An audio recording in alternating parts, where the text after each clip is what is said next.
but today is Saturday. What's Josh doing here? You guys are getting an upgraded show. No Jake today. No Adam today as well. So you just get the goods. Emac, I haven't talked to you on a Saturday. This is fun. I was laughing because I had reached out to Jake on Thursday and I said, "You ready for a whole week?" And he goes, "Oh yeah, I'm not on the show." So I'm like, "Wait, I just did a podcast with Adam." He said he's not doing it either. He's like, "Yeah, it's Josh." I'm like, "Oh boy, 3 shows with Josh. The fans are gonna love this." Yeah. We have no Jake this weekend. He's off. What's Josh doing here? Probably checking out the Awesemo offices right about now. Oh, he is in Chicago. Yes, he's in Chicago for like a wedding or like a family friend's post-wedding celebration, something in that neighborhood. But I think he gets to go stop by the office and everything. Nice. But nobody wants to hear about Jake. We've got some things to talk about from last night. I've got it pulled up on the screen right now. The boss man took down a couple $100,000 again last night. Again? Yeah, so he grabbed 200,000 in the Midsummer Classic last night. That was the highest payout on DK. Also grabbed another 50K in the medium eights, but just so FanDuel doesn't feel left out, old Awesemo here grabbed another 110,000 in the monster. So, wow. So he's cleared $1 million probably in the last 10 days. Sounds about right. Yeah, 300,000 in first, just in these two tournaments alone. 300,000. The two biggest prizes on DraftKings and FanDuel yesterday are now now part of the bankroll of one Alex Baker. Yes, and for those listening, yes, I did say netted or cleared because I'm accounting for one. We're only looking at the top heavy prizes, and this is the third or fourth time he's done it in the last 10 days on both sites using the projections stacking tool, which, by the way, he updates. Yes. This is people that don't get. No, if we need to update the stacking tool, we reach out to Alex because it's his. So there was a 15 max entry in the Midsummer Classic, a little over $2,000 buy-in for each one of those. So big tournament. Let's be clear here. But he grabbed 200K on a four-man Mariners, 3-man Red Sox stack. With the Urquidy Zach Greinke combo. I'm gonna hop over to the medium eight since I think those exposures are a little bit more telling. You know, when you only have 15 entries, things could look a little bit different. But rest assured, he won 50K on this one as well. 4-man Brave stack, 3-man Indians. So you can get there in multiple different ways, and all of the money will still end up in Alex's account. I'll take a look at his exposures here because I think they're kind of interesting. 94.8% Jose Urquidy yesterday. Wow. I thought I was aggressive. I think I ended up with about 60. He had just north of 50% on Greinke, just north of 40% on Lucchesi, over the field on all three guys. I mean, close to double the field on Urquidy. It's good stuff. It made me look at all of my exposures from yesterday to try and crack the code, so to speak.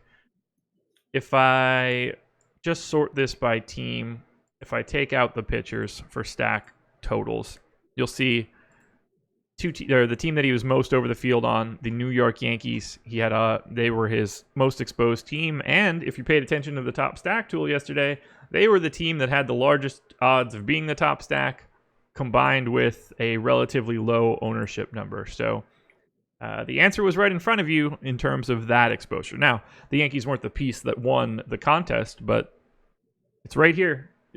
It's in the top stack table. It's in lineup study. He went to that team. For everybody that's just like, he didn't recommend the Pirates yesterday, but that's what lineup won. Well, you know, he's playing more than one lineup. So that's how you get there. A little bit of diversification, but trying to put your eggs in the baskets you think are going to be best in relationship to the field.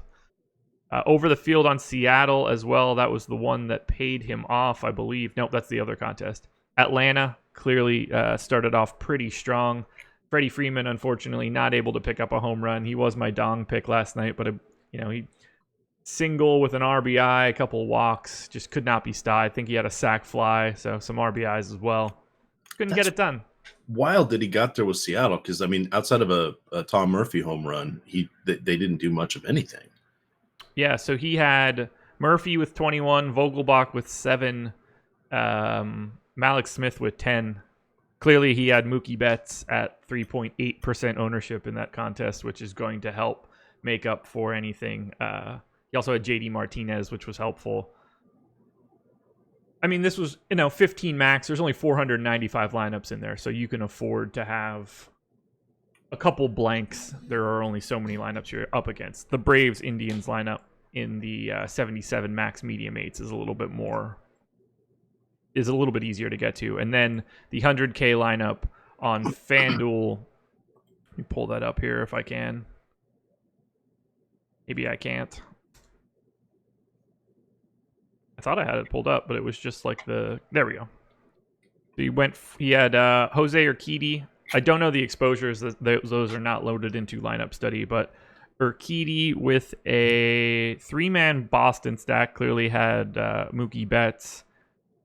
And 1, 2, 3. So it was a 4-3-1, 4-man Cleveland, 3-man Boston with a one-off Tyler Austin. And honestly, you just needed Mookie Betts. Mookie Betts, 6% owned in the Monster last night, putting up 72.3 FanDuel points. We work for the best in the business. Yeah, and for those that say, "Oh, he plays everything," he really doesn't. Jake's looked at this a lot, and Alex will even say he cuts down where he's going with his stacks quite a bit. But what he does is plays heavy randomness and what is it called, uniques. And what he's trying to do there is mix up his one-offs. Yep. And that's something that it all depends on. That's not a guaranteed formula to win. I mean, I'm doing quite nicely with 25% randomness and one unique, and that's how I do it, because I'm controlling my player pool in a variety of other ways. Because that's one of our biggest questions we get is what's your randomness and how many uniques? It's like, you can't answer that in a vacuum, because one, they work in concert and have an exponential effect on each other. Yeah. And two, what are you trying to do is the better thing to answer. But let's see. Bradley Byrne in chat says Alex is our first artificial intelligence undercover test subject. Joe Band says he escaped from Area 51, but pour one out there. Did you ever see Blade Runner? Yes, but not in a long enough time that I remember it all that well. Yeah, but Rutger Hauer, man, he was good. One of my favorite movies that he did was called Blind Fury, where he played this. It was a bad 1989-90 movie. It was like when I was in high school, probably. He was blind, but he was really good with martial arts or something. It's one of those fish out of water things. Gotcha. I know he was in The Hitcher. That was a scary movie in the mid '80s. What else was he in? I know he was in Lady Hawk. I don't know what else he was in after that. Oh, Buffy the Vampire Slayer. I know he was in that. Oh, okay. He was the mentor guy in that. But yeah, he was pretty cool. But the funny thing that people were saying in articles, Blade Runner took place in 2019, and he was one of the replicants, the artificial intelligence guys, and he died at the end of the movie. Spoiler alert: the movie was only 35 years old or whatever. But way to ruin it for me. Yeah, but he has a very good little speech at the end, and he saves Harrison Ford's life, who's trying to kill him, blah, blah, blah. But he ends his little soliloquy with something like, it disappears like tears in the rain, and it's raining, and that's when he dies. But it's a speech that a lot of people remember and stuff. But anyway, it was just kind of interesting that, he was that was the year he died in the movie, and the year he died here. So,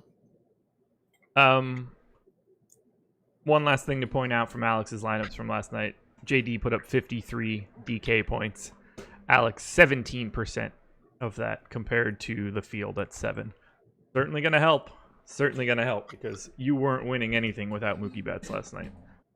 Oh, Matt Williams wins chat. Surviving the Game with Ice-T. Did you ever see that movie? No. Another bad early 90s movie. Certainly did not. They capture Is it Ice T? Yeah, not Ice Cube. Ice T. He's like I don't remember, a homeless guy or something, and they put him out on in this wooded area or an island or something, and then they go hunt him. And it's like they do this like once a year. It's like some horrible group of people, but shout out to Ice-T. Ice-T did. I believe he ends up winning because Ice-T, baby. Yeah. Shout out to him and Coco. All right, we've got a lot to talk about. Early slate is 4 or 5 games, depending on your site. For some reason, FanDuel decided to be different today and are including the 6-10 game, which is not normally part of their MO. So it's 5 games on FanDuel and 4 on DraftKings. Do you know why? It's because FanDuel maybe they're finally figuring out that by skipping that game, they still don't pay it out before it's time to get into the later slate or the main slate. Have they figured that out after 7 years now? I mean, they should not be including this game in their early slate. That's really weird. It's a 2-hour gap from 4 to 6. It would make more sense to include the 6 o'clock game in the 7 o'clock starts. Like, it really would. It would just screw people up mentally. But let's go ahead and dive into this. You ready? Yes. Chat, right. Now we're going to talk about baseball. So half of you will be disappointed and half of you will be thrilled. Right. It's very polarizing right now. I'm getting some good shout outs from my age group and everybody else is, can we talk baseball? First game up on the early. Blue Jays and Rays. Jays 4.5 run implied total, Rays 5. It's 55% chance to win. For Tampa, Ryan Borucki going for the Blue Jays. I've seen Jalen Beeks going for the Rays, probably as the long man, potentially as a starter moving forward now that Blake Snell is going to be out of the rotation. So either way, it's not like I expect Beeks to be going all that long. What we need to talk about, I guess, is Ryan Borucki. 21% expected ownership right now. Clearly short slate. 6 o'clock game is not included on DK, so we do have that caveat, but is Ryan Borucki a guy you want to get any volume on here today? So I went through my normal role of entering the contest I wanted to the night before, and I hadn't really looked at things. And this is going to be a really difficult one on DraftKings because they're outside of Kershaw, who we'll talk about next. There's really no, quote, good pitcher. There's a bunch of gas cans. Or I guess your secondary guy would be Eduardo Rodriguez, but he, of course, is facing the Yankees. So that's not really going to be fun either. No. So I think by default, you're going to end up with Ryan. And in my head, I have to say, you've seen Lord of the Rings, right? Those movies? Are those boring ass movies where they just walk for 9 hours? Nah, skip those. Okay. Anyway, I watched the first one. I couldn't do the next 2. They came out while I worked at the video store. They bored me to tears. I should probably watch them now. I like that genre of movie more than I did when I was like 19. They're okay. I haven't seen them in a while, but they're okay. But they call the bad monsters, the orcs, they call them Borucki, and that's when I see Ryan Borucki. I can't get away from it.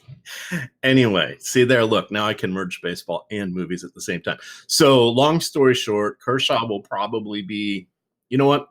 For this 3-game early slate on DraftKings, I'm going to set my pitchers at between 20 and 30 for all of them, and I'm just going to let it mix and match. I don't think we can suss out who's going to be the best, but going against Tampa Bay, it'll be interesting to see who is in their lineup. They do have, damn it, is it Lau? Lau is back, right? Or is it Lowe? I don't have either of them in their. They're not in the projected lineup. So yeah, but a lefty also means they don't have Ji-Min Choi. Right. And both those guys have been sitting against it. So really, Austin Meadows is like the only, quote, everyday player that they put in there against lefties. Now, the reason I'm saying that, one, it's tougher for Borucki to go against righties, but it's not necessarily the best righties in the world. I mean, Matt Duffy's healthy again. I don't know if that's a good or a bad thing. You've got Guillermo Heredia. You've got Willie Adames, and then you've got Mike Zunino. None of these guys are really good. No. So by default, you're saying, all right, I can sort of talk myself into him as an SP2. The common build, if you're hand building, is going to be Kershaw and Borucki. And you're Clayton Kershaw, 28% ownership right now. He is the 4th most popular pitcher on DraftKings right now. See that one coming? No, I'm laughing at SN Wrist. He said even the trees walked in those movies. For real. They really did. He's now the clubhouse leader for best comment in chat today. Yeah. So, yeah, it doesn't look like, at least so far, that people are getting to Kershaw as much as I would have thought. I would have been on the same page as you. I would have thought he would have been at the top, but 45% Marco Gonzalez, 38% Eduardo Rodriguez, 43% Tyler Anderson, and then you get to Clayton Kershaw fourth. Nuts. Absolutely nuts. Yeah. I'd rather just have more I'd rather have more Clayton Kershaw and less Ryan Borucki at this point. Would you rather have Ryan Borucki or the Rays? Borucki. Okay. Rays second in ownership right now on both FanDuel and DraftKings. I think that's a function of the prices, though, because those bottom on DK. I mean, is anybody? Yeah, Meadows and Pham are over 4. Oh, I guess Darno is as well. Oh, they are crazy cheap. At the same time, though, I mean, it's not like we should be super nervous about Ryan Borucki. Let me pull that up here. What game is it? For some reason, I was putting Ryan Borucki on the Indians. Was he ever on the Indians? No, I don't think so. But now I'm trying to think of. But that's a name that wouldn't surprise me being on Cleveland. It's funny. Like today, I was like, did Martin Perez ever play for the White Sox? No, he didn't. He only played for Texas and Milwaukee or Minnesota. But for some reason, and I can't think of the pitcher, but there was another lefty. I think he played for Texas at one point, but was also on the White Sox. It's funny how your brain tricks you like that. It really is. So Rays not obviously. Rays have a big strikeout rate against lefties, so that kind of plays into Borucki's hand. However, over the past 2 seasons, Borucki has an 18% K rate against lefties. It's even worse against righties. Doesn't give up any power to lefties. Doesn't even really give up much power to right-handers either. I just don't know what to do with him. 6,500 I feel like he should be a little bit cheaper. I don't have a ton of interest here in Borucki. I would expect to be under that 21 number. I'd rather just go heavier on somebody else. Yeah, that's and that again, that's kind of where I got to the 20 to 30%. Yeah, of everybody and just roll with it. Now, I would put Beeks probably at 10 or 15. I would put Kittredge at like 5 or 10, just because you'll get a more unique build. Even though Kittredge will probably just go 1 inning at 4,000 even. It's like I'll roll the dice. You can get 2 strikeouts and be done. If Beeks were priced on DraftKings like he is on Yahoo, where he's the flat minimum, I'd have some more interest. But 7,600 is impossible right now. Yeah, it's not worth it. Oh, Yahoo! That reminds me. There's still room in the management fee free contest, Josh. Get in there, everybody. If you want to get in there, highly, highly recommended. It's the best contest in the industry. Emac dropped the link into his article into the YouTube chat right now, but if you want to check it out and get some extra info on how to sign up, the link is in there. Awesemo is the promo code at Yahoo for up to $30 in Yahoo Sports rewards points. So, Rays are second in ownership. Blue Jays are 5th. Anything interesting for you on either side here? I'm kind of indifferent to this game from a hitting perspective. I'm cool with Darno leading off. Yeah. I don't hate Avisail Garcia, and then Meadows in lefty is. I mean, he's a good player, but he doesn't have that much of a track record against lefties. Because wait for it, he doesn't really have that much of a track record. But in his 174 at bats over the last 2 seasons, he has a 220 ISO, which sure, why not?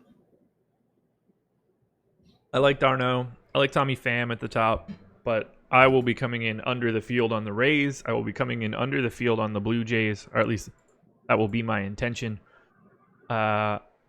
And I'll be coming in under the field on Ryan Borucki. This is just not the game for me, in case that wasn't abundantly clear after that last line for me. Anything else on this one? No. Please make it stop. Yeah, I hear you. Let me make sure I get this timestamp in here. Oh, I've heard you mention that. What do you say when you have timestamp? What does that mean? So I'm tracking when we start talking about each game so that I can add that to SoundCloud so people can jump around if they want to. Oh. Very nice. I do the early and main slate timestamps, but you're pretty fancy there. Yeah, I generally just forget, and then I just make some of them up. So, sorry, guys. All right. Joe Bands wants to know where the Sean B t-shirt is. He said, we thought we were going to make that a priority. Hey. Hopefully the garbage. There's more than one show today. I'm just saying. I want Josh to have the anticipation to determine or to think about what t-shirt I may or may not be wearing. I will not think about it at all. Red Sox and Yankees, 6.1 run implied total for the Sox. 5.4 for the Yankees. 56% chance to win for Boston. Eduardo Rodriguez going for the Red Sox. CC Sabathia going for the Yanks. Erod, 38% expected ownership on DK right now. Just 11 for Sabathia. The offense should be here. Red Sox right now, 3rd in ownership on both sites. Yankees, 7th on FanDuel, 6th on DraftKings. Do I think that Erod is a good pitcher on this slate? Sure. If the Yankees are going to be 6th in ownership out of 8 teams on DraftKings, would I rather have the Yankees than Erod? Absolutely. Talk to me about Erod or Sabathia if you like him. I don't, and I just realized I combined my 2 write-ups into one here because I was going to do a combination article or a write-up for the early slate for Boston, and then I was also going to talk about the Yankees, but I did not copy over my Boston section. But here is and I'll add that in just a moment here. But I said Red Sox are no stranger to facing CC Sabathia. This is just the second time they'll see him this season. The 39-year-old, he had his birthday 2 weeks ago, veteran of 19 Major League campaigns, has a 40% cutter mix, 30% slider, and 10% changeup. Which pitch did I not mention? The fastball, Josh. The fastball. He basically does not throw his fastball anymore. I mean, granted, a cutter is essentially the fastball. Why does he not throw his fastball? Because it's not fast. And here's a guy that 10 years ago was throwing 60% fastball, and it was unhittable. How times have changed. But righties are going to be the problem, and Boston has a ton of them. So we'll have to see who's in the lineup, but I want to target against Sabathia. I can't really disagree with you on that one. On the other side, and I know tiny reverse splits there for Erod, but Judge, Voit, Gleyber Torres, LeMahieu are awesome. I don't hate Aaron Hicks, Edwin Encarnacion, the switch hitters, and potentially Tauchman if he's in the lineup. Yeah, I'm going to have a ton of Yankees. One, I think they should be getting more ownership than they are. 2, if Erod is going to have 38% ownership, that is like a dream scenario. If you're ever going to be trying to hedge against a pitcher with really high ownership, I think you want to do it with the team that can just absolutely mash up and down the order. So I am in for the Yankees. I expect them to be one of my 2 most exposed teams today. And I pray that their ownership stays low. I greatly prefer the Yankees just because of the leverage it provides. But as you mentioned, I'm very, very okay with getting Boston righties against Sabathia. Your cheapie on DK, Sam Travis, he should be in the lineup as long as CC Sabathia is in the lineup. Yeah, 3,100 on DK, first base, outfield eligibility. $8 on Yahoo as well, if that's interesting to you. You're not getting any real bargains up and down either one of these lineups, honestly, but make it work somewhere else. Too much offense here. Highest game total. Red Sox over 6. Yankees in the mid-5s. I'm in for this. And I expect to be under the field on Erod. 40% is a lot, particularly. It will be interesting to see how I can combine getting to Kershaw while also getting to the Yankees. Going to be a tough sell there, but we'll see. We'll see. I've got plenty of time to get there. Do you have a favorite bat in this game? It's going to be Xander Bogaerts. Okay. Can't say I disagree there. Pricey, but I mean, this is as good as a spot as any for a shortstop, particularly on just a 4-gamer on DK. I don't have anything else here. This is the spot where I want to get offense. I'm going to do my best to get it. And I don't think 38% E-Rod is something that I want to have a part of. We shall see, though. He might be necessary to get to Yankees bats. Well, that doesn't make any sense. He might be necessary to get to other expensive bats, potentially with Boston, but I just don't want him. Keeping it moving. There's some expensive bats that I like in this next game. Nats and Dodgers. 4.4 run implied total for the Nationals, 5.7 for the Dodgers. The 62% chance to win for LA. Joe Ross going for the Nats. Clayton Kershaw going for the Dodgers. Ross, 1% ownership on FanDuel, 15 on DK at just 4,800. Meanwhile, Kershaw, 6% ownership on FanDuel, 28 on DraftKings. Let's start here. Will you be getting to Kershaw more than the public? What was the percent? 28 on DraftKings, 6 on FanDuel. I will not. Interesting. Okay. Are you anti-Kershaw or just anti that price tag? I'm anti all pitchers on this slate. That's fair. Now, if you're going to be anti all pitchers, then you certainly don't want the most expensive one. So, what about Joe Ross? Joe Ross is the worst pitcher in the world. I'm showing my dog to everybody. She came in here looking for snacks. What's up, pup? She's not happy. Hi. This is Jovi, named after John Bond. Jovi. J-Mac. Oh, yes. All right, you go over there. She's mad I didn't take her for a walk this morning. So. Ooh, risky business saying that word out loud. Yes. Well, that's why she'll probably pop her head in here again. Joe Ross, over the past 2 seasons, not a ton of pitches in 2018 and 19, but a 234 X ISO to lefties, a 273 X ISO to righties, and a sub 10% strikeout rate to left-handers. I'll probably have some Joe Ross because I am a glutton for punishment, but $4,800 is always interesting to me. You're telling me you like bats in this game. I can only imagine those are coming from the Los Angeles Dodgers side. They are the overwhelming chalk stack on both sides. Yeah, Joe Ross Jr. is just bad. He's bounced around. I think this is his 3rd attempt to be a starter with the Nationals. They keep putting him back in AAA to either make him a reliever or in turn he comes up, gets his ass kicked, and then they send him back down and say, well, let's stretch him out and see what happens. It's a mess. He is a mess. He's one of the guys that was right there with Eric Fetty with the rainout issues because they don't want him to pitch.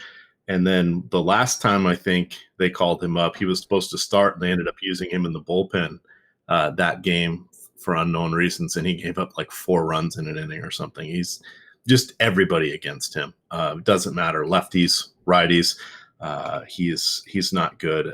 He's been hurt a ton. The only person that's probably been hurt more is his brother Tyson. But against his last 70 lefties, 210 ISO. Against his last 100 righties, a 250 ISO. Not good times. No, really hard to not like the Dodgers here. Yeah, it's warm but not hot here in the DC area. But this is a 4:00 game, so it'll probably be, I think the high today they said was going to be like 93, so that'll probably be about what it is at first pitch. And it's humid, but not as humid as it has been over that stretch. So it's probably about 50% humidity. Let me go call up the weather page here. Oh, 30% humidity. There you go. 91 degrees. Hey, look, I paid attention to the weather on the news last night. There you go. Yeah, it's really hard to not see the Dodgers as the best possible option here between Joe Ross and just their raw talent. This sea of left-handers or lefty bats that just absolutely mash the ball. I get it. Do you have any problem with them being in a quarter of your lineups or more? No. Yeah, no. I don't really have any issue with it either. Especially if Ross continues to get a little bit of love on the opposite side. You know, if you were at 1%, I can see, coming in just slightly under the field, trying to get a little bit of leverage elsewhere. But no, this is the spot. It will not get any better than that for the Dodgers. Can't imagine going any other direction. They should make up bulk exposure for you today. What about the Nats against Kershaw? Any targets for you there? If I'm taking anybody, it'll probably be Rendon. Yeah. It's 6 teams on DK, so I also do not hate Hendrick. I can't believe he's playing a role in the offense. Or pardon me, Kendrick. Howie. I was looking at NASCAR this morning. That would be Hendrick Motorsports, not Howie Kendrick, but DH Kendrick. Yeah, there you go. And Brian Dozier, who actually has been remembered he could hit lefties.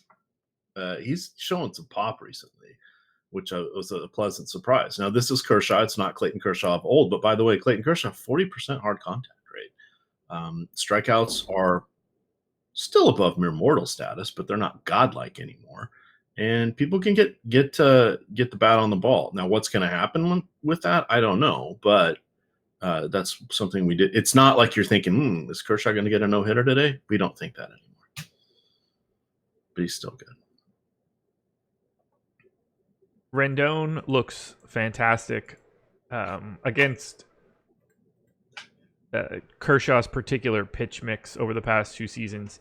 315 x ISO and 214 at bats against lefties in similar spots. So, not that I am very fond of trying to grab Nats here against Kershaw because he doesn't really get blown up all that much on either side. But Rendon in particular, wouldn't shock me to see him go yard and still have a decent spot out of Kershaw.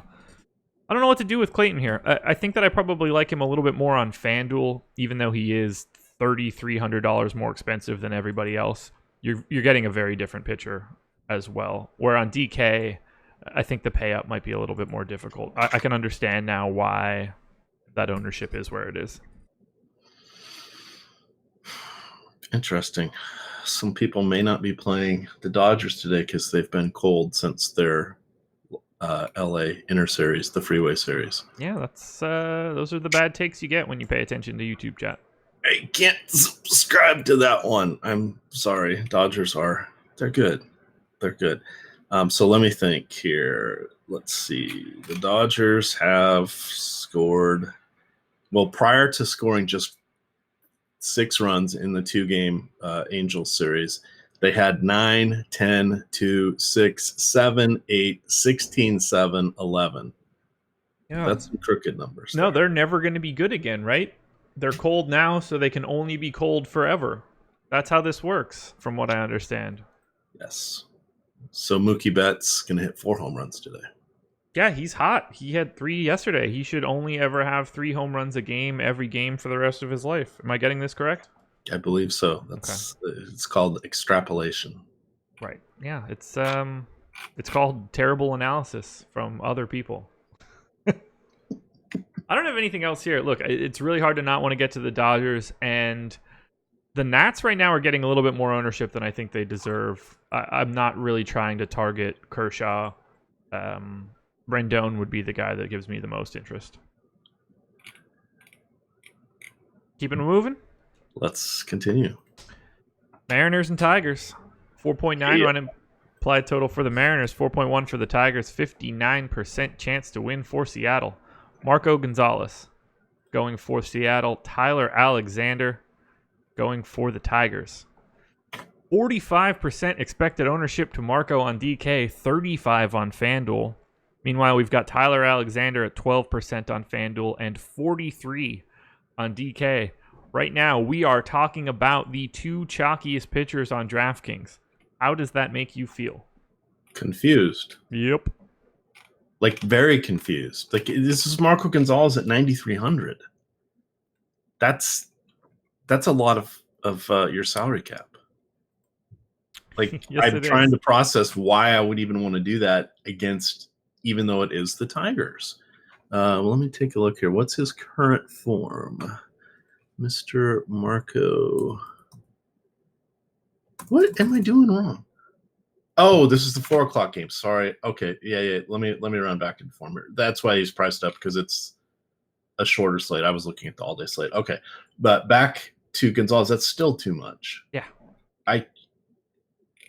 I can't get behind that. So again, this is me defaulting back to my 20 to 30% of each pitcher, because Tyler Anderson, no great shakes either. No. Granted, the Mariners are going to put out a ton of lefties because that's about all they have are healthy, but Marco Gonzalez at 9,300. I mean, what is he? I'm setting the over under 4.5 strikeouts today, Josh. Wait, on Marco or on Tyler Alexander? On Marco. No, on Marco. I have 5, so okay, it's a pretty good line. It's what's missing from that line? Upside. Yeah. Yeah. All right. I just want to see his game logs. As a Mariner fan, I mean, I'd be happy he's on the team and he's a decent pitcher and he's not UC Kikuchi, but let's see his strikeouts. This is going in his last few starts: 4, 5, 6, 5, 4, 5, 3, 5, 2, 4. That's not very good. Nope. No, it is not. Gets some help with his ground balls. He, unlike the other Mariner pitchers named Mike Leake and UC Kikuchi, he does not allow a lot of home runs, but he still does allow some home runs. But it helps out that nobody's on base when he does it. You're going to get a quality start from him, and I think that's his upside.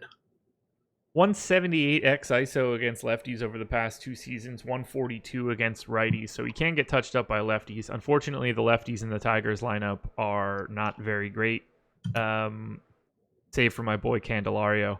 Anyway, 13% K rate against lefties, just 20% against righties.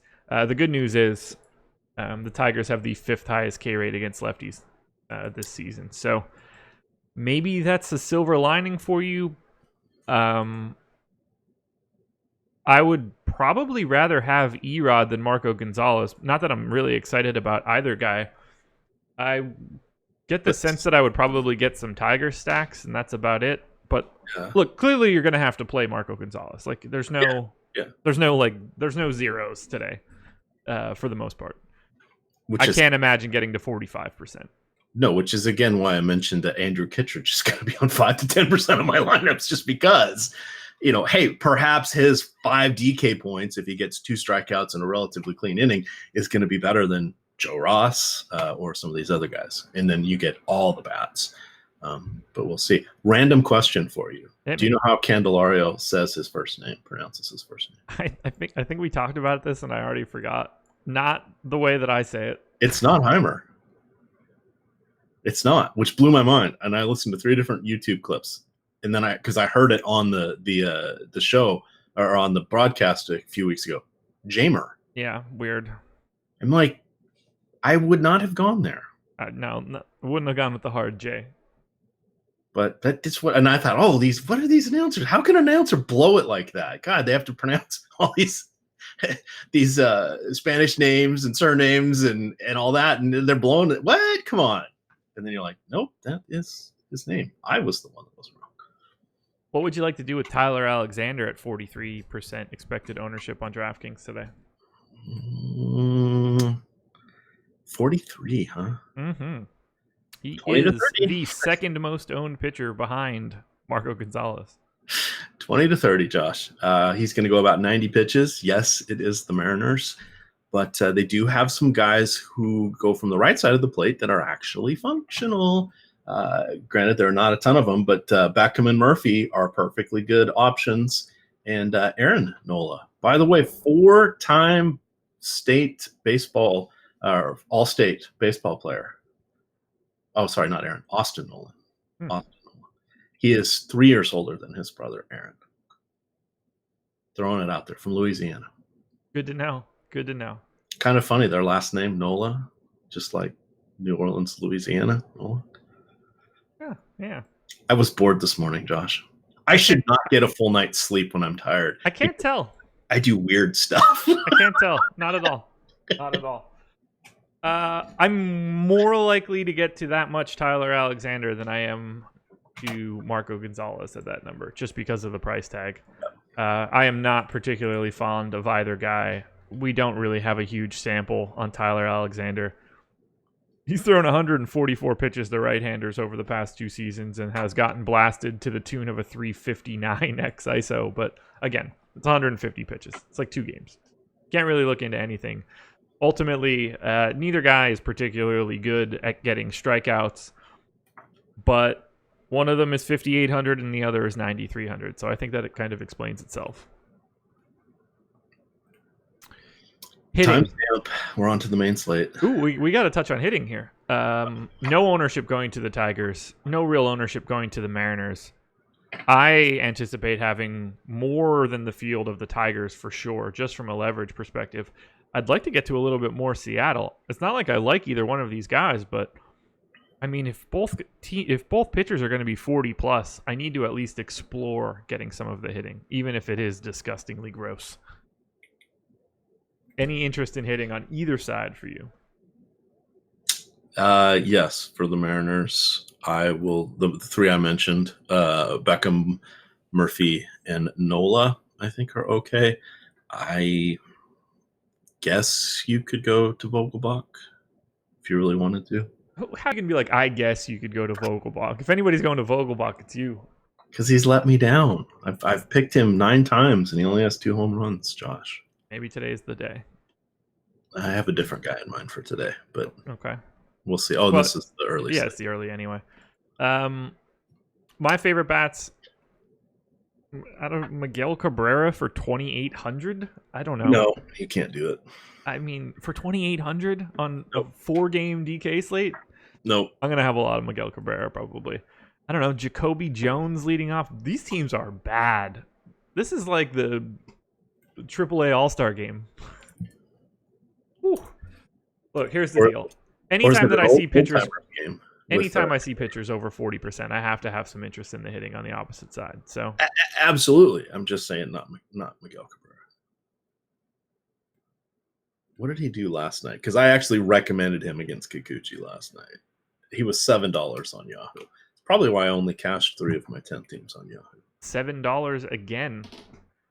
He was 1 for 4 with 2 strikeouts and a single. I'll take it. I've got nothing else here, guys. Just play the leverage game on a 4-gamer like this, or a 5-gamer on FanDuel. Marco at 35% on FanDuel, only 12 for Tyler Alexander. So I like the Mariners a little bit less on FanDuel. Final game on the early, and it's not really early because this game starts at 6:10 Eastern. 3.6 run implied total for the Marlins. 4-run implied total for the Diamondbacks. No one really cares if this game is actually included. Jordan Yamamoto going for Miami. Alex Young going for the Diamondbacks. Yamamoto 20% ownership on FanDuel. Young 5% on FanDuel. Do you have some interest in Jordan Yamamoto today? Nope. Yeah. I can see it. He's cheaper than Marco Gonzalez, coming in less ownership. He's $400 cheaper than Erod in a slightly better spot, similar ownership. I think that ownership looks good on Yamamoto. I don't have much to say there.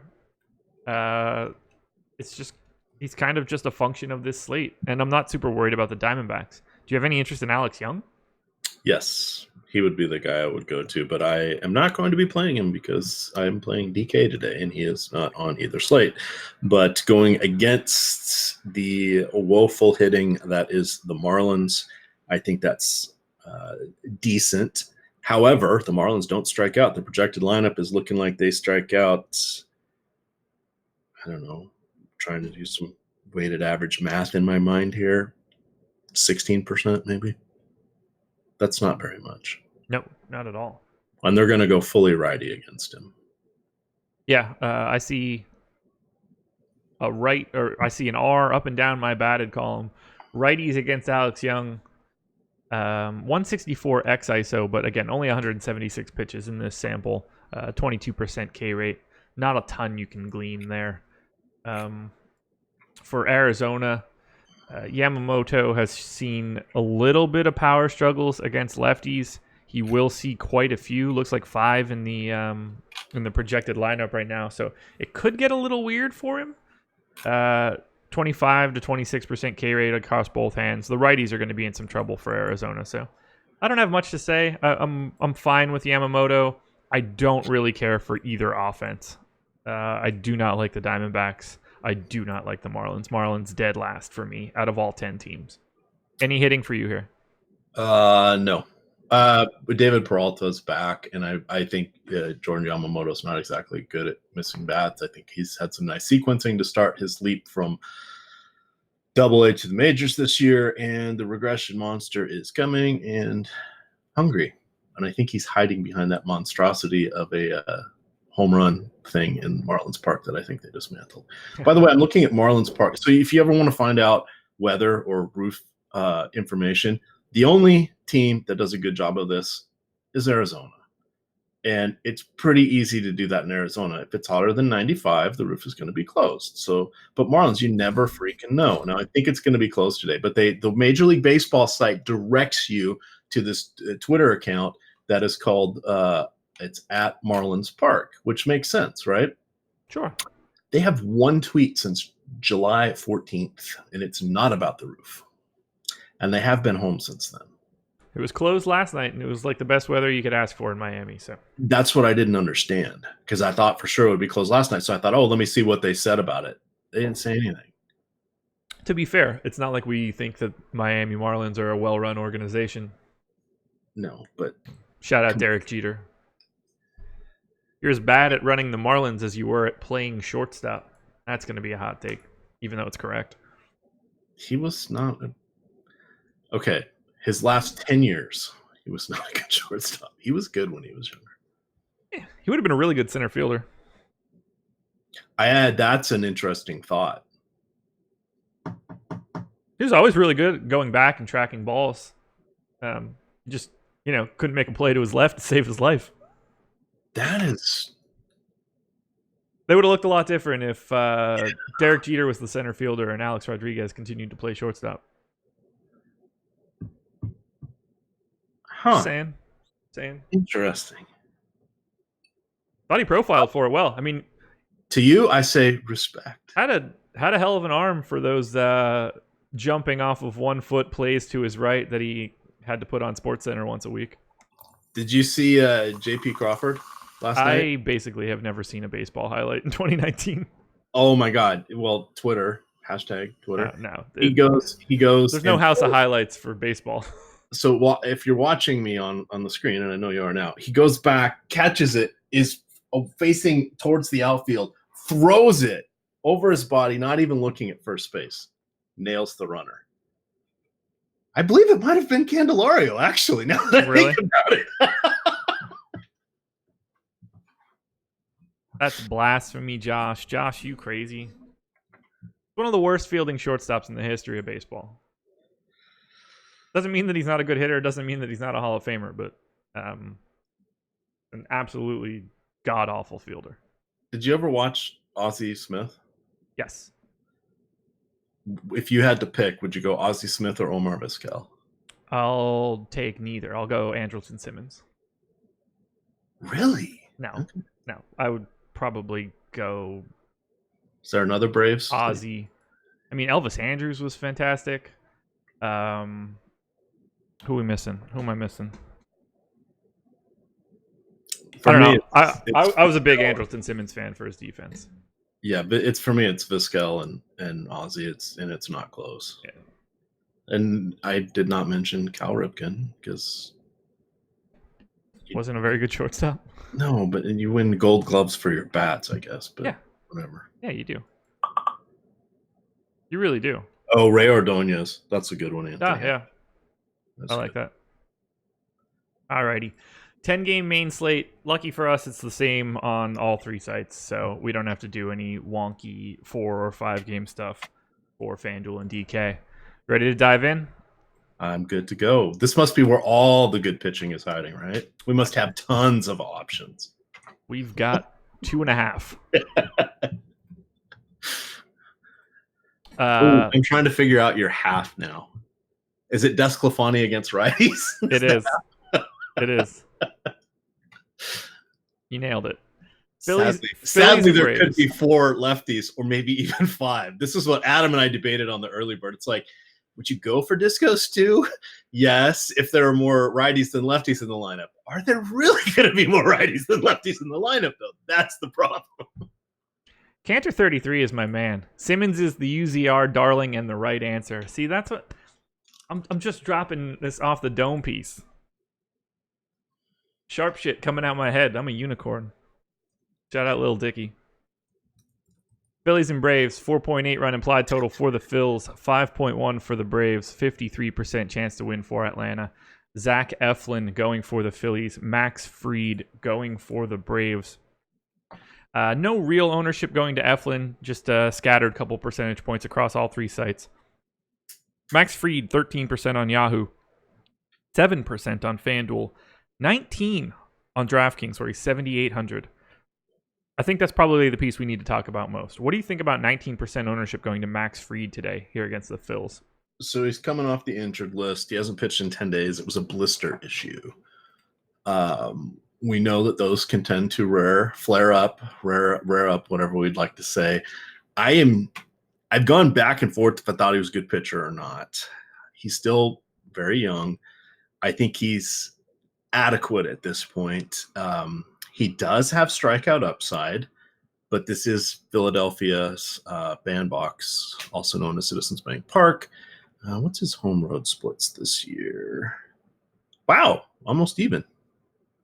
Like literally 51 and 2/3 at home, 52 innings on the road, 56 hits at home, 57 on the road, 23 runs at home, 24 on the road, 7 home runs at home, 6 on the road. He throws more walks on the road. I think that's noise. Yeah, he's going to be in the mix for SP2. Sadly. Yeah, he doesn't get touched up. 18 and 19, 124 x-ISO to righties, a .090 x-ISO to lefties. He just does not give up all that much power. It makes me a little intrigued, at least. I think 20% looks okay. He's just in this sea of pitchers that look so similar. Eflin, Chase Anderson, Fried, Trevor Williams, Steven Matz, Martin Perez. Like, we've got this group of 6K. Sean Anderson, not a great strikeout pitcher, but cheap. We've just got this group of guys in the mid-tier that are really hard for me to, figure out who I want. So I'm going to have some Fried, but I don't get the sense that I'm going to go too crazy on it. Although maybe I should look into it a little bit deeper just because he doesn't tend to get blown up. Any Eflin?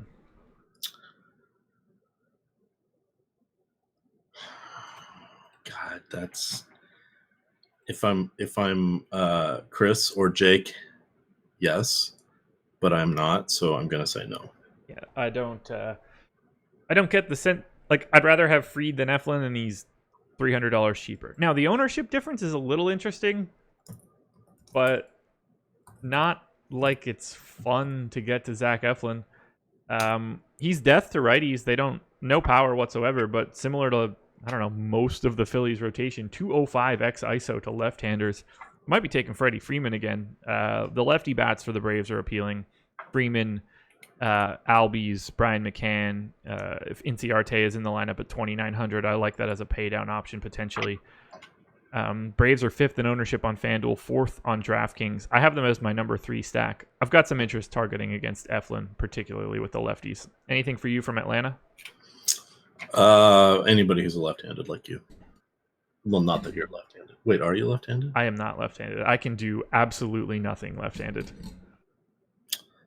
I see people in chat talking about Grace, and don't change your plans if it is Matt Grace starting for the Nationals, because he is a reliever, and even though he's been down in the minors, circling back on that, he has not thrown more than 25 pitches in a game.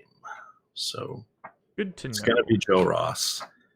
It's going to be Joe Ross because the Nationals are paying him. The Nationals don't want it to be Joe Ross because they are tied for the wild card right now and have climbed back into things, but it's still going to be Joe Ross. There we go. And I'm not saying that to I'm just saying this is a good thing for the Dodgers hitters. Yeah, not pushing anybody in chat, just saying as you see all my Nationals hats behind me. Good God, they're pitching Joe Ross today. That's what I'm really trying to say. There we go. Back to tonight's slate.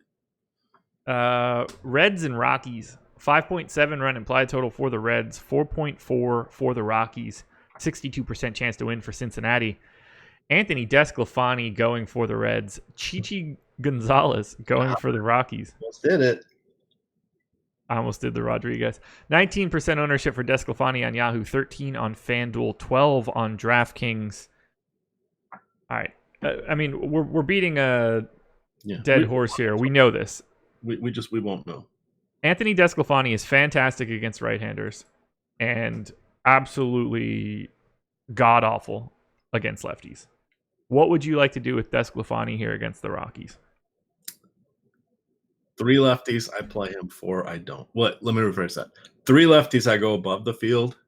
4 lefties, I go half of whatever the field is. And I don't care who the lefties are. I mean, obviously, it'll probably be Dahl and Blackman, but if it's craptastic options C and D, then they're lefties. And that's Disco Stew, and it's warm in Cincinnati, and they might call it the Great American Small Park for a reason. This one's tough. This one's really tough. He is an enigma. If he keeps the ball in the yard against these lefties, he's probably going to have a great day. Can he do that? I mean, he's never shown the ability to. You got to love the lefties here. Blackman, Dahl, Murphy, Ryan McMahon, if he's in the lineup. The righties are a little bit tougher to get to, in my opinion. I wouldn't be shocked if I get around the field of Desclafani, but I'm really just not concerned with him at all. I'd rather pay up for the other 2 guys. Rockies right now, 3rd in ownership on FanDuel, 3rd on DraftKings. I don't get the sense that I'm going to get that much. I don't like them as a full stack. But you have to be prepared for it. Dahl and Murphy, who I didn't mention, who, by the way, congrats on 6 RBI last night. That's career high. But he had 43 for Dahl, 41 for Murphy. That's probably where the ownership is going. Dahl at 15, Murphy at 10, but we're still getting Arenado at 11 and Trevor Story at just 8. So, well, when was the last time you saw Arenado below 4,500, below 4,900? Yeah, 4,400 today is a hell of a price for him. Let's look at the bullpen. This is next level. I'm playing the Adam Scherer role. Okay. Right now. I want to see what the Reds did last night because I didn't look at that box score, but I do know that if I remember correctly, Castillo did not do well. So let's see who pitched last night. They pitched Stevenson, who was a righty, 36. He won't go today. Jared Hughes, 28. I doubt he will go today, which leaves Wandy Peralta and Amir Garrett as 2 lefties, and then Lorenzen and Iglesias as the righties. Sal Romano's probably going to be the guy that comes in if anybody gets to Disco Stew, but those are not a great chance of getting lefties in. I was just trying to see if maybe we got Arenado, if we could pencil him in for 1 or potentially 2 at-bats against reliever lefties. It's maybe 1 would be my guess. So sometimes, I mean, if it was funny enough, a lot of these bullpens don't have lefties. It blew my mind because I look at that a fair amount, and there are some just that literally have like 1 lefty, and you're like, how is that possible? Wouldn't you want a lefty reliever coming in against lefties? For real. You would think. Game's a crapshoot for Desclafani. I think that's bearing out in the ownership. The interesting piece of this game, what I think we should talk about, the Cincinnati Reds are currently the chalk stack on both FanDuel and DK. They have a 5.7 run implied total, which appears to be the 2nd highest number on the slate. Are you looking to target Reds bats here against Chichi Gonzalez? I want to see what his minor league numbers were. And guess what? Did you know that Chichi Rodriguez did not play in the minors? I did. That was news to me. Let's get over here.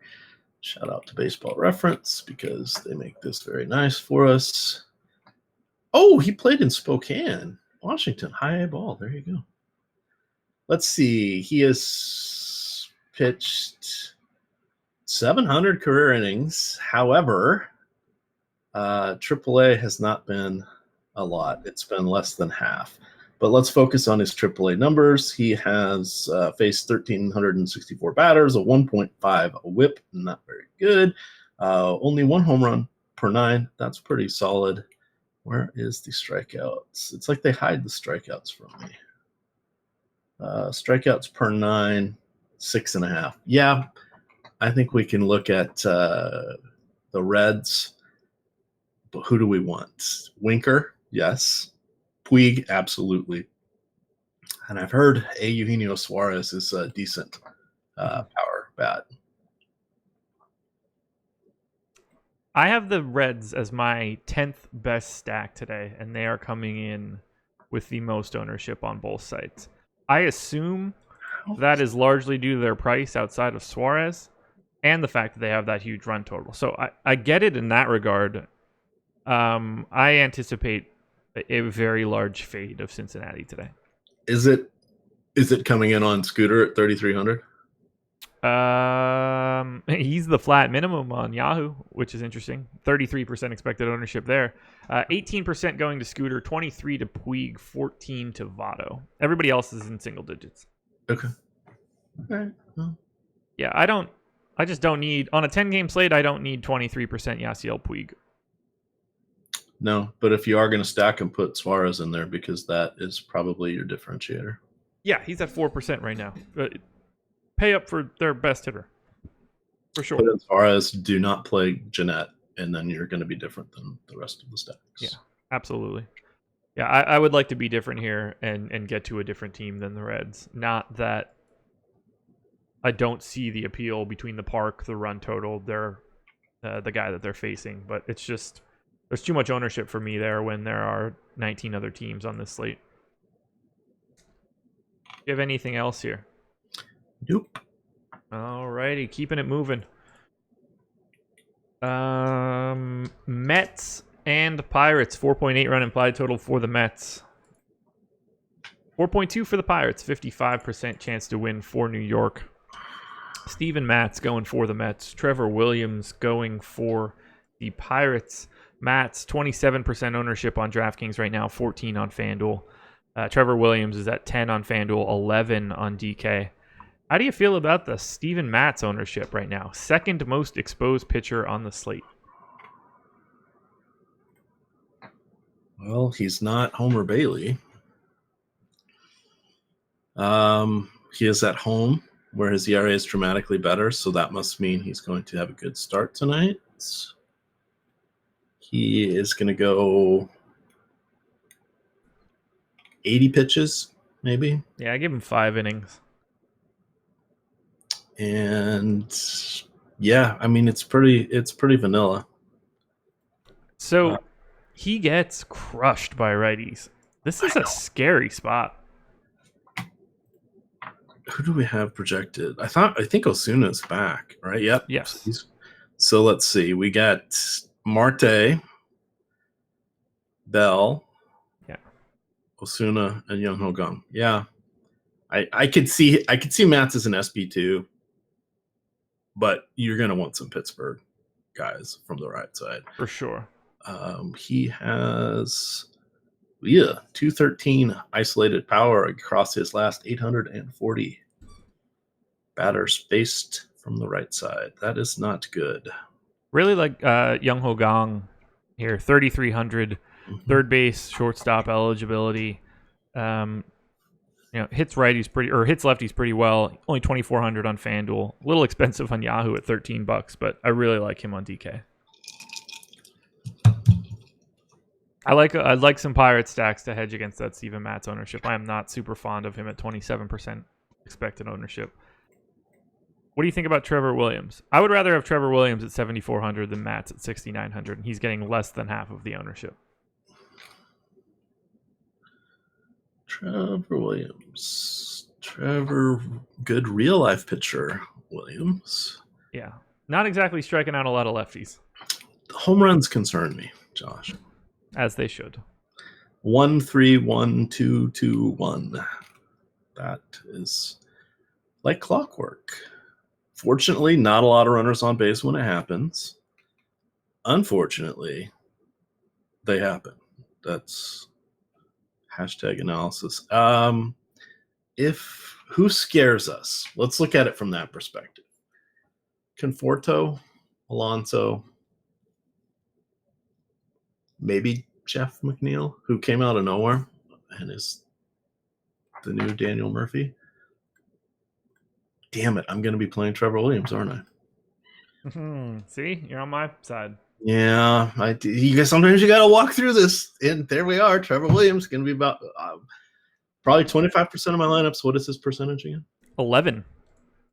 Damn. Yeah, I'm a big fan of Trevor Williams here. If Matt and Bailey are 25 or higher, I'll be watching this one to see what happens to Trevor Williams. I will certainly not turn on a Mets-Pirates game. I would assume that the world is going to end, and it's the only channel left for me if I get to this. I will be watching the UFC pay-per-view at this point in time. Oh, do we have any content for that?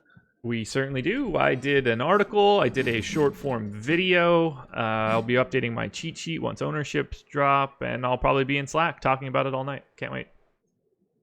Do you play much, or do you prefer to watch? Because I know sometimes when you get so ensconced in it, it's hard to, because you can see the weaknesses and strengths of both sides, and I think as much as you dive into it, I think it could be hard to actually make lineups. So I had not really messed with it, but now I just really, really wanted to do content for it, and it's making me play now and making me even more interested. But I've just been a massive fan for as long as I can remember. Probably, 20 years now, something like that. Like I've long before The Ultimate Fighter. My cousin's husband was doing jiu-jitsu like while I was growing up, so in like middle school and high school. So he would always get pay-per-views of like weird events or like tapes and stuff. So I was like, I got to see it before it like truly blew up, and I was like, yeah, this is incredible. So I'm just a massive fan of the sport. Yeah, because I knew you were, but I know a lot of people don't realize how long you've actually been watching it and all the fights. And the one thing that's really, and then we'll get back to baseball, the one thing that's really mucked up at this point with MMA is they don't have a big enough stable of fighters, so they're putting these guys out there, in my opinion, too frequently. And not in the UFC. They've got like 900 guys under contract. Oh, do they? Yeah. It's ridiculous now. On this show, there are multiple people who I did not know their name coming into the card. How come and this was more last year and the year before, they scratched fighters all the time, even, day of for these big, even the big cards. Yeah, we lost one fight. We lost the opening fight 2 nights ago, or yesterday maybe. I can't remember what day it happened. A guy popped for something, so we're down to 11 fights on today's card. UFC 1, Josh? No, UFC 1 happened, and I think I was 8 years old. That one is not one that I saw live and or anything like that. A little bit later for me. Any Mets bats for you? Let's close this off. Yes. The couple that I mentioned I think are reasonable. We're going to want some leverage against it. And coming back full circle, Conforto, Alonso, and probably McNeil would be the 3 I would like. Let's see if my buddy D. Smith is cheap anywhere. 23 on FanDuel. If you're doing a little home run hunting, 4,200. A little tougher ask there. Yeah. On DK. And then 10 on Yahoo. I think he was 10 last night. So that's okay. And you're playing him in the hopes you get a home run, which is by no means guaranteed with him because he has just 1 home run in his. Well, the All-Star breaks in there. He has 1 home run since June 30th. So. Brewers and Cubs. Also, perfect time for everybody to hit the like button, subscribe to the channel, and hit that notification bell so you know when we go live. Emac and I will be back again in 6 hours for Live Before Lock. Get excited. Chase Anderson going for the Brewers. John Lester going for the Cubs.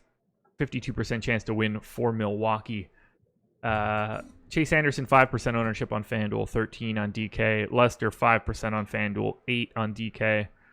That's pretty much how I feel about these guys. I might get to a little bit more Chase Anderson, but I think the more likely scenario is that I have an absolute ton of Chicago Cubs bats. They are my number 1 stack today. This will be the 3rd time he has faced Milwaukee for John Lester, and I don't care because I'm not playing him. But there we go. By not playing him, it means I will set his maximum exposure at 10%. If he comes in my crunches, yay. If he doesn't, even better. On the other side with Anderson, 7,900. He's been solid this season. This will be the second time that the Cubbies have seen him. They have not seen him in quite some time, so that's fine. What is he? I'm going to give you. I'm going to test your model here. I'm going to set the strikeouts of the Cubbies. I'm going to go 5.5. I think your model's going to say 5 for Chase Anderson. Yeah, 5.3. Oh, split the difference there. Yep. It's not exciting, but he is 7,900. You will be playing some Cubs because they're the Cubs. I will be playing more Cubs than any other team on this slate. Chase Anderson, 233 x ISO to righties over the past 2 seasons. Give me Javi Baez at 5% ownership. Give me Chris Bryant at 4% ownership. Give me Wilson Contreras, 4% ownership. Robel Garcia, 1% ownership right now. $3,900 second base option. Hell, I might even play Albert Almora. And even though Chase Anderson doesn't exactly give it up to lefties, just a 116 x ISO, I don't think that Kyle Schwarber cares all that much. He absolutely nukes right-handed pitching. I am very, very, very interested in Chicago Cubs today. Ian Happ has been called up. He played last night. Saw that. 3,700 second base outfield eligibility. He is a switch hitter. He went 0 for 3 last night, but I don't care. He is a guy I liked, and I can't believe he was down in AAA. But such is life. Such is life. So he's back. The Cubs, this is not a good matchup for Chase. So just seeing the massive fields of green, shall we say, Josh, last 2 seasons, Schwarber, 750 at-bats, 260 ISO. Baez, this isn't even fair. Should we take Baez off the home run board right now, or are we going to fight for him? You could have him. He's 7th for me right now. 250 ISO against righties in his last 850 at bats, and hey, it's a 230 ISO by Chase Anderson in his last 500 righties faced. There's my home run call of the night. If he gets a home run, do I have to get a little tattoo of the Major League Baseball logo on the back of my neck? You can. I don't want a tattoo, but I may have to. If he triple dongs.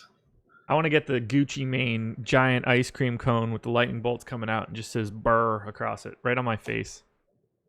Someone has a tattoo like that? Gucci Mane. I don't know who that is.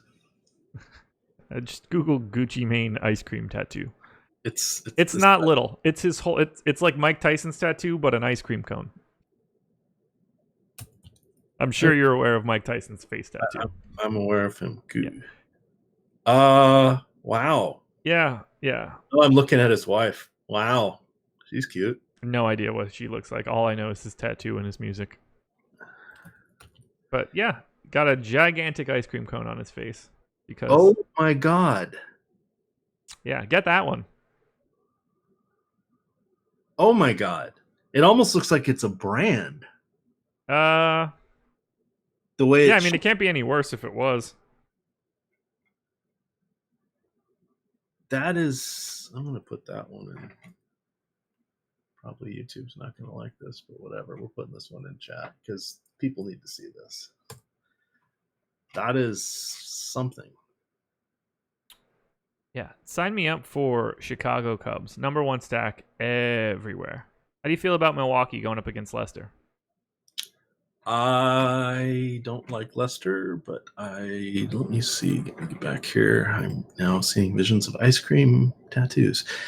Keston Hiura would be nice if he would hit the ball again. Ryan Braun. Yeah, that's all right. How cold is Jesus still? On the season, Jesus has a 130 ISO against lefties, but last season, why is it not going to last season's stats? Last season, it was 270.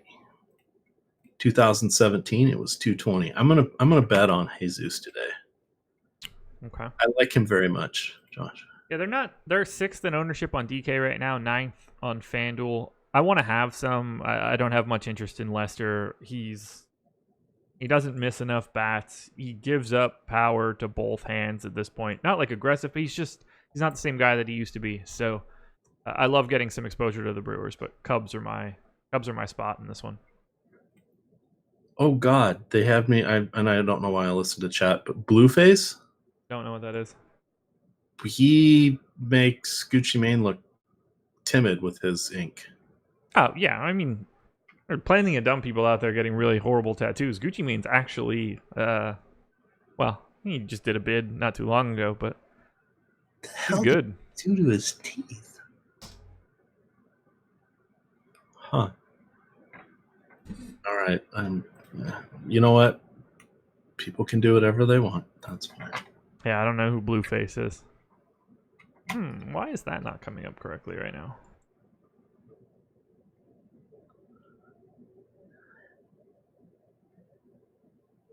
That's weird. Summary. All right. White Sox and Twins. White Sox 4.7 run implied total. Twins 5.9. A 62% chance to win. Or the Minnesota Jakes. Ivan Nova going for the White Sox. Martin Perez going for the Twins. Neither guy getting any ownership whatsoever. So, are you interested in Martin Perez? Do you have any interest in $4,900 Ivan Nova? I'm glad you asked. For those of you that haven't read the Spotlight Hitters and Stacks article, you should. Here's the quick summary. Ivan Nova had a nice showing against the Miami Marlins in his last start, though we can all agree that this twin squad is a much more difficult foe.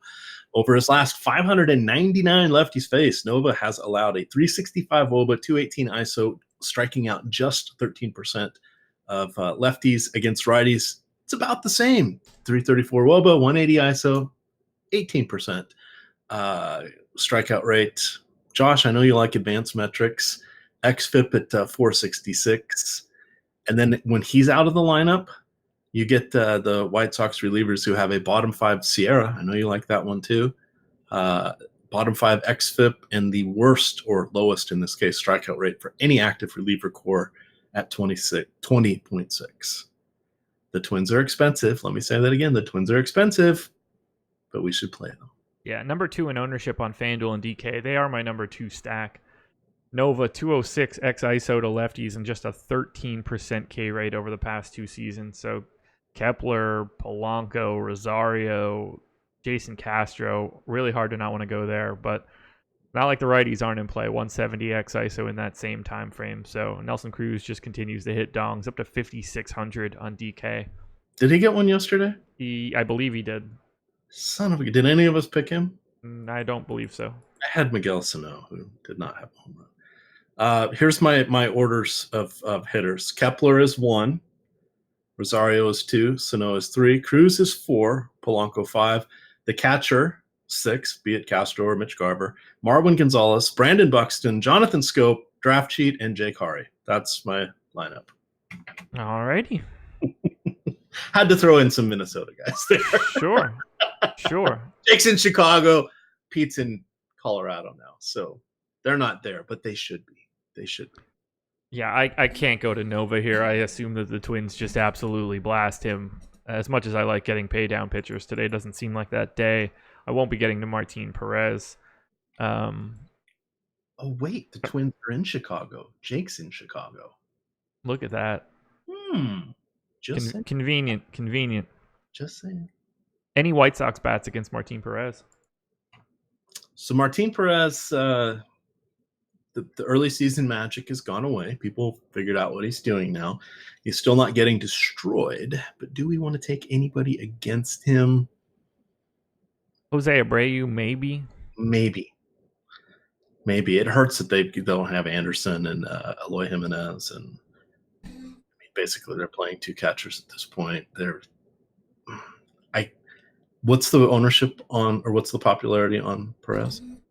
2% on DraftKings. Oh, then no. I don't see a reason. I completely agree. Load up on those Twins bats, everybody. That's the spot today. Hard to not want to grab them against Ivan Nova because he is not good. Keeping it moving here. On to the 7:15 starts. We're making progress. Cardinals and Astros. 3.4 run implied total for the Cards. 4.7 for the Stros. The 63% chance to win for Houston. Daniel Ponce de Leon going for St. Louis. Garrett Cole going for the Stros. 40% on Yahoo. 15 on FanDuel. 33 on DK. I mean, he's obviously the best pitching option today. The Cardinals have not been great against righties, at least this iteration of the Cardinals, missing a few of their legitimate starters. What do you want to do with Garrett Cole today? I want to play as much as we can. He has double-digit strikeouts in 4 of his last 5 games. If you had to pick one guy, would it be Cole or would it be Scherzer? Cole. I think that's where I am too this season, and I'm a huge Max Scherzer fan. I was a Max Scherzer fan before he was a national. It's just been one hell of a ride watching him pitch all the time. But I think I got to give the edge to Cole at this point, which did not think I would be saying. He's just done so much since he's come to Houston. Yeah, he's so good. So I mean, good. it's Hi, would you like to guess how many strikeouts he has right now? A lot. 200 and change, I'm sure. 22 starts. What was your guess? I have 200 and something. 205. Yeah. He's almost averaging double-digit strikeouts per start. This is like the right-handed Randy Johnson at this point.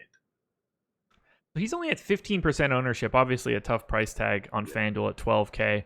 But we've got Desclafani in double digits, Homer Bailey in double digits, Steven Matz, Trevor Williams. I feel like we're getting too cute here and that Garrett Cole should get some more ownership and you should just try to find cheaper bats elsewhere, at least for FanDuel. Is there a game in Coors Field tonight? No. Is there a game in Texas tonight? No. Is there really, really hot and humid weather in Atlanta? No. They're playing in Philly. So who are we spending on? Why are we not going to Cole? What's Clevenger's number? Ownership on FanDuel, 4. Not much higher on DK either.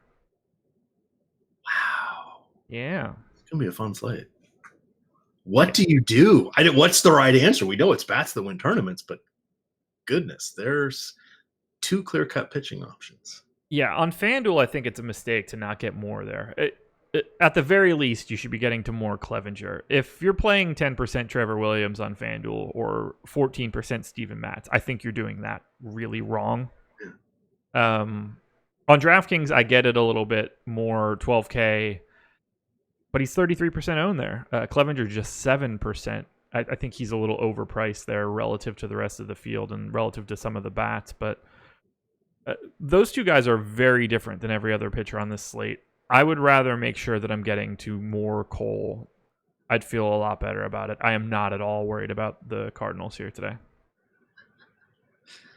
Here's 2 good questions from Matt. If I win the Millie Maker, will I get a DK tattoo on my head? Probably not. We can maybe put one and let the hair grow back out. His other question, if Cole goes for less than 34 points, are we disappointed? Let's put some context on that one. So let's say he gets 25. I assume we're talking about DraftKings now? DraftKings, yes. So he gets 25. It works on 2 pitcher sites. Let's say he gets 25. I don't think you're dead. A lot of it's going to depend on who else does well. Now, who else has a chance to do well? Clevenger. Anybody else? No, but the field is going to have 3 or 4 guys that do pretty well, but we don't know which 3 or 4 of those are going to be. I still think you got to go Clevenger or Cole, and if you're making 10 lineups, I would probably go 70% being those guys. Not 70% each, but I would have 7 out of 10 teams are going to have one of those guys on them on the 2 pitcher sides. They have 40% total ownership right now. Yeah, I want to double that. I think that 40 between the 2 of them is way too low. Now, however you want to split that up, feel free. But I think that's not correct. And on FanDuel in particular, where it's 19%, which is comparable to the DK number, I think that number is too low. Astros bats, basically unowned, 15th in ownership on FanDuel, 11th on DraftKings. I'd like to get a little bit more on FanDuel, but they're not exactly cheap. DK, I don't have much issue with it. Do you want to get to Astros bats here against Ponce de Leon? I should probably set my filters back for when Ponce de Leon was playing in the majors. He has 280 major league hitters faced. Decent strikeout rate. He mows down lefties, but that's really not all that interesting against this Astros lineup, only projecting to put 2 of them out there. Yeah, I am not excited by Houston. Yeah, neither am I. If anybody I get is fine, because they're obviously an incredibly talented lineup. You would never be shocked for Houston to go off, but it doesn't feel like the spot today. And I have no interest in the Cardinals. Yeah, surprisingly. 4.7 implied run total for Houston. I'm not really wanting any of them. Yeah. And it's not like they're overpriced. They're Houston priced. Right. Yeah, I don't know. This isn't the game for bats for me. I think we are about to close out the 7 o'clock games. Kansas City Royals hosting the Cleveland Indians. 3.9 run implied total for Kansas City. 5.5 for Cleveland. 65% chance to win for the Indians. Glenn Sparkman going for the Royals. Mike Clevinger going for the Indians. Clevinger 19% owned on Yahoo. 4% owned on FanDuel. 7 on DraftKings. What would you like to do with Mr. Clevinger, who has been just destroying people from a strikeout perspective this season? Yeah, the bottom half of the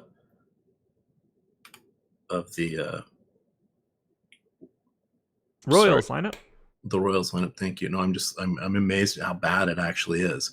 I'm trying to do some math in my head. Their bottom 5 over 1,000 combined at bats has like about a 75 ISO, 0.75.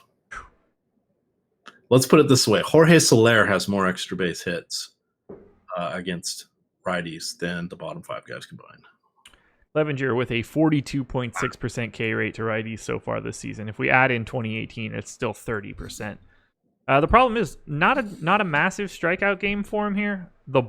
He's getting a lot of benefit from a lackluster lineup and an excellent pitcher's park. Would you rather have Clevinger or Garrett Cole today?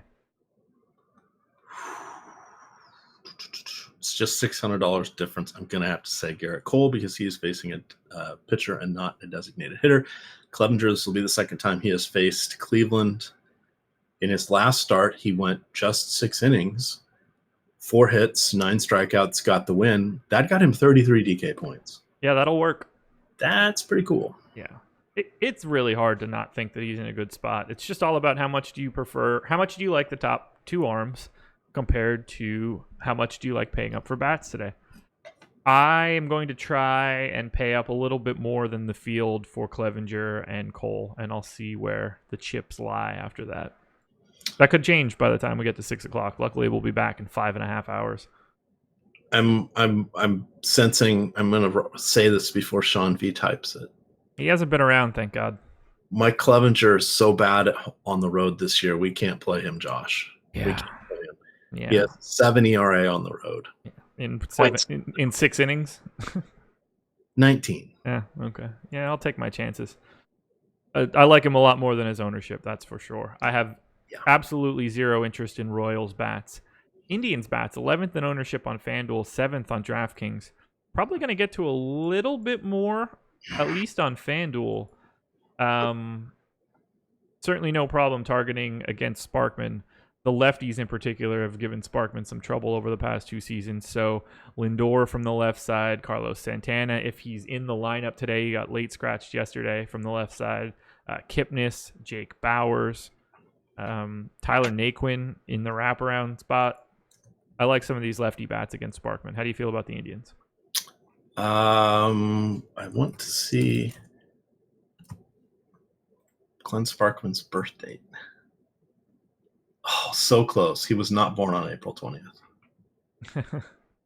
May 11th. It was in the same ballpark. We do not want Mr. 420 at all. We definitely want the Cleveland guys. I want all the switch hitters. Santana was a late scratch last night. I don't remember why, but somehow I forgot to go change him in my lineup, so I had 4% Santana last night. That was awesome. Number 1 for me is Lindor. 2 is Ramirez. 3 is Bauer. 4 is Santana. It's Jason Kipnis. What's his price? 31 on FanDuel, 36 on DK, and 12 on Yahoo. Play him on DK. I'll play him across the board. Although he is chalky on FanDuel, so that is the spot that I would. Greg Allen on away. That's what you want. 2,500. There's your contrarian play of the night. I think that's it for this game because I don't have a single Royal I want to recommend. Brett Butler, maybe? Yeah. The female comedian? I see what you did there. 3 games to go. Padres and Giants. 4.5 run implied total for the Pods. 4 for the Giants. 55% chance to win. For San Diego, Cal Quantrill going for the Pods. Sean Anderson going for the Giants. I've done everything that I can today to knock down Sean Anderson's ownership, but I think that he's going to end up being the guy that I get to as my pay down option to get me more of the more expensive arms. He has not had, the sample is small for sure, but 0.087 x ISO to righties. His major problem is left-handed power, a 219 x ISO there. Padres' expected lineup has Hosmer and Francisco Mejia. Everybody else is a righty, so I think this is a sneaky okay spot for Sean Anderson. He's not going to rack up a lot of strikeouts, even though the Padres will try to help him, but at 5,700, I think that this might be a good spot where he can just go out there and not die. That is the operative phrase. It is going to be in the mid-70s in San Diego, which surprised exactly nobody. Yeah, I think Sean Anderson is going to be an SP2. The price is right. His name is not Adrian Sampson. Cosign on that one. Yeah, he's going to be my most exposed low-price pitcher. Not happy about it because he's not very good, but I think it works for today. Any Cal Quantrill for you? I'm having visions of Tyler Beede against Arizona three Fridays or 3 Saturdays ago. That just, it's terrifying when San Francisco pitchers are not in San Francisco, but for sure. Cal Quantrill. Yeah. That's my assessment. Late slate shirts, 3-gamer. Take lefties against him. He's going to be facing a boatload of lefties because San Francisco can flip the script with the best of them. I would rather play Belt and Alex Dickerson. Yeah, I don't get the sense that I'm going to have much in the way of bats here or Quantrill. This is really just a Sean Anderson game for me. Belt leading off looks fine, but I don't have much interest in the Padres bats. I guess Hosmer probably as a one-off 3,900, but that's not exactly something I'm really excited to target. Anybody else here? No, surprisingly. I guess we know where the SP2s are coming from. Yeah, that's an understatement. KC versus Cleveland. San Diego versus San Francisco Giants. All right, 2 games to go here, and then we'll get out of here because we will be back sooner than you think. Angels and Orioles, 5.5 run implied total for the Angels, 4 run implied total for the Orioles, a 66% chance to win for the Angels. I don't believe this line is real. We don't even necessarily know officially who the starter is. I've got it in as Trevor Cahill, just throwing like 2 innings. It could be Dylan Peters. I think it's Dylan Peters. He lines up. It should be his start. There will probably be an opener, is my guess, even though they haven't done that all the time with Peters. Yeah, it could go either direction for me right now. They optioned Peters to AAA on the 23rd. I don't know if they have called him back up yet. Have you seen anything there? Oh, shoot. I did not know that. I mean, they certainly could. I have no idea. I also, they're in The AAA team is Salt Lake, so they can get to LA pretty easily. But I don't know if they've called him back up right now. Either way, I don't want Peters. I don't want Cahill. Even against the Orioles. I mean, Cahill's not going deep in the game. There's no pitching to be owned here. Would you agree? I would agree. Just looking here to see. They only used 2 relievers last night, Luis Garcia and Justin Anderson. Those guys went on Thursday. Garcia went on Wednesday as well, so he's not pitching. Griffin Canning not pitching. Could be Pena on shorter rest, but could be Pena. I'm not super concerned with it. I'm pretty sure it's going to be Peters, is my guess. But you got to get him up from AAA first. Yeah, until they make that official move, he won't appear on any stuff, any sites till he hits the transaction wire. I don't have much interest in Orioles bats since there's not going to be any leverage to gain from any pitching ownership. Angels are 6th in ownership on FanDuel, 5th on DraftKings. I mean, outside of Trout, Ohtani, and Upton, is this a stack you want against Baltimore? Well, I had 94% Mike Trout last night. I will have somewhere less than that tonight.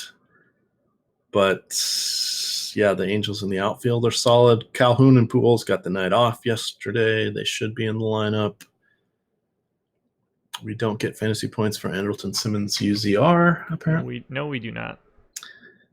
It's really the outfielders. And I have no movie pun intended this time.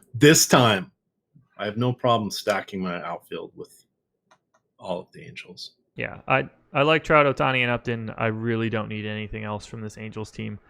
Yes, people don't like to do that, Josh. Which is kind of weird. Yeah, weird. Yeah, this isn't for me today. I've had a lot of Angels lately. Today's not going to be that day. I like them. Outside of those 3, at least. Fair enough. I'd throw in Calhoun, though. Shout out to Miles. A's and Rangers. Final game. 5.3 run implied total for the A's. 4.2 for the Rangers. Homer Bailey going for Oakland. Adrian Sampson going for the Rangers. Homer Bailey, 10% expected ownership on FanDuel, 25 on DraftKings. I think that is downright ridiculous.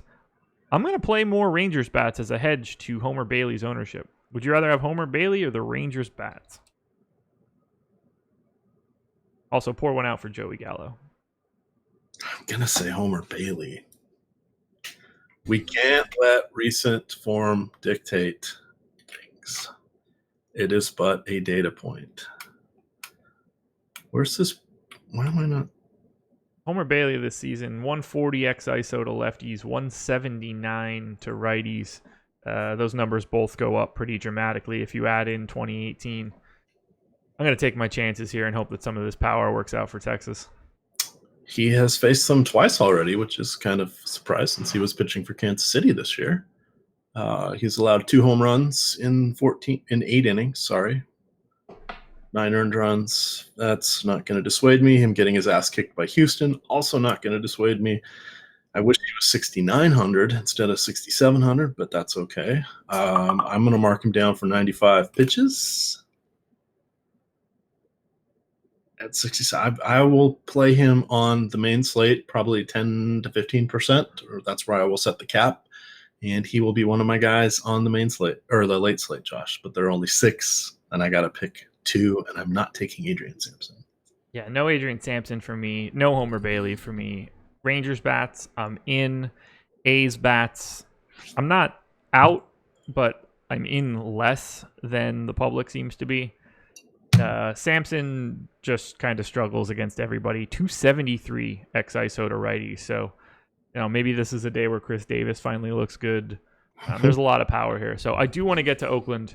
I think they're a little overowned on FanDuel, a little underowned on DraftKings, but I want to get there because they're just so cheap. And outside of the ownership to Chris Davis at 16%, it's not going to be that difficult to put together that stack. And plus, Adrian Sampson's just terrible, so it's an easy answer for me. Yeah, but let's put some numbers behind it. Last 260 lefties, 212 ISO. Last 288 righties, 260 ISO. My order is Chapman, Olsen, Mark Conha, and I put this in here, Chris Slumpmaster Davis. So those are the 4 guys I want. Ramon Laureano is on my short list for a home run tonight, but I have already chosen Javi Baez. There you go. Anything else in this game? Nope. Early slate up and down. 10 games up, 10 games down. We killed it. EMAC and I will be back at 6 p.m. running it back live before lock for the main slate. I'll be around in Slack all day taking baseball questions, taking MMA questions. I'm going to have to put my MMA cheat sheet out shortly.